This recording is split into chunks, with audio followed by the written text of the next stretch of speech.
chill September morning in Dallas, Texas. The skyline glows with the first hints of daylight, commuters weaving through highways, office workers clutching coffee cups, and ICE detainees waking inside the Immigration and Customs Enforcement field office.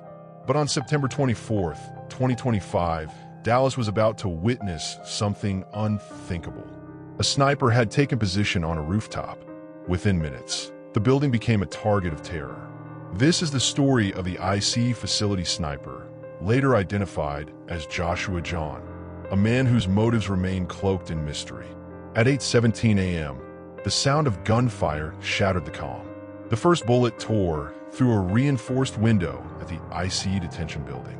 Inside, chaos erupted. Detainees ducked for cover. Officers scrambled to secure hallways, and alarms blared. Witnesses described it as a storm of bullets coming from above. By the time the shooting subsided, 3 detainees were struck. 2 would not survive. Law enforcement response was immediate. Dallas PD and federal tactical teams raced toward the IC facility. Snipers scanned rooftops until they located the suspect, a man in his late 20s crouched with a rifle, firing toward the building.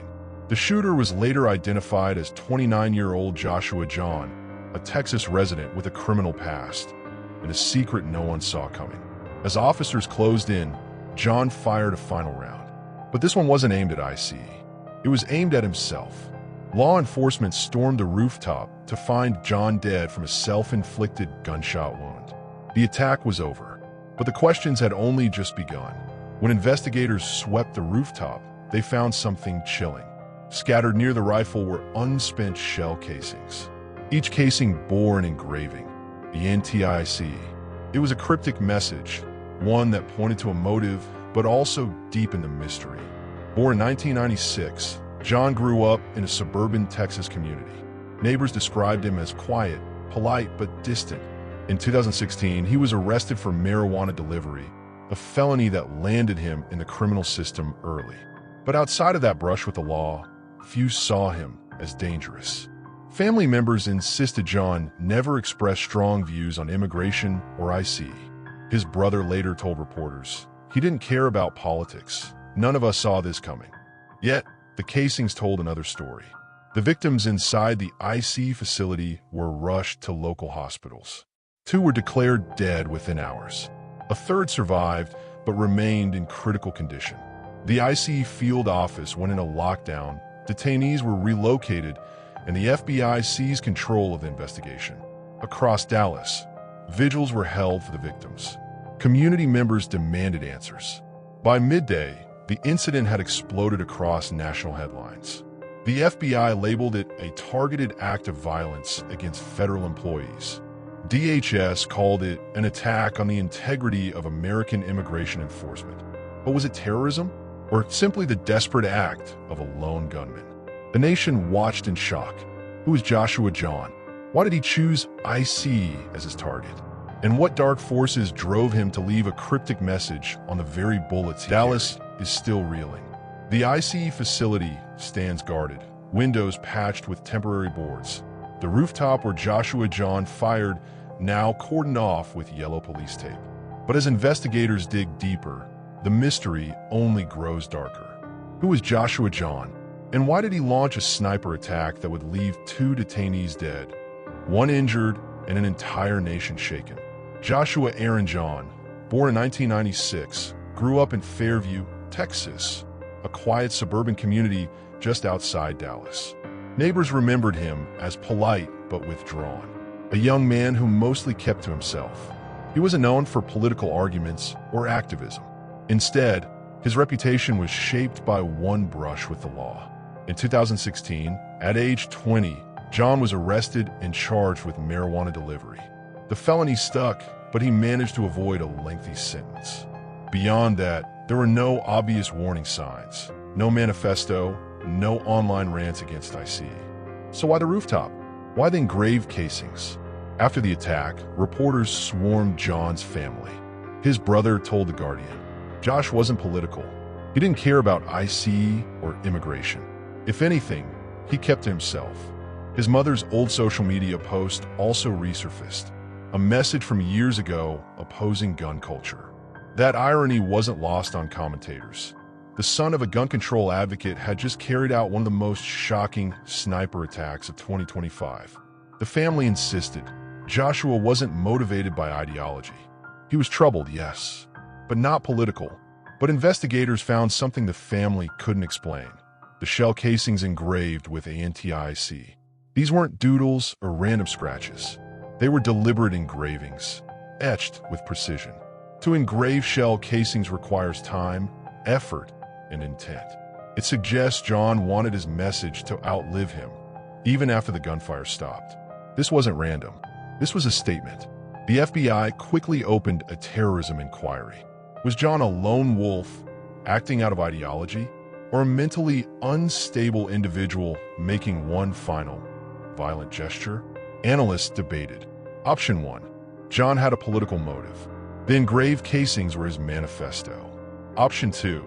The attack was more personal, perhaps tied to anger at authority or IC specifically, though no direct grievance was documented. Option 3. Jahn's actions were symbolic but not ideological, a way of attaching meaning to an act of despair. With no online extremist ties uncovered in the first week, the truth remains uncertain. Inside the IC facility, the impact of Jahn's violence was immediate and devastating. Victim 1, a 34-year-old detainee from Central America, awaiting immigration hearings. He died on the scene. Victim 2, a 27-year-old detainee from Mexico, fatally struck before paramedics arrived. Victim 3, a 19-year-old asylum seeker, shot in the chest but survived after emergency surgery. For them, Jahn's attack wasn't political. It was simply catastrophic. Across Dallas, vigils were held. Candles lined the streets near the IC facility, but the city was divided. Some mourned the detainees, victims of violence they never asked for. Others pointed to IC itself, an institution long criticized for its treatment of immigrants.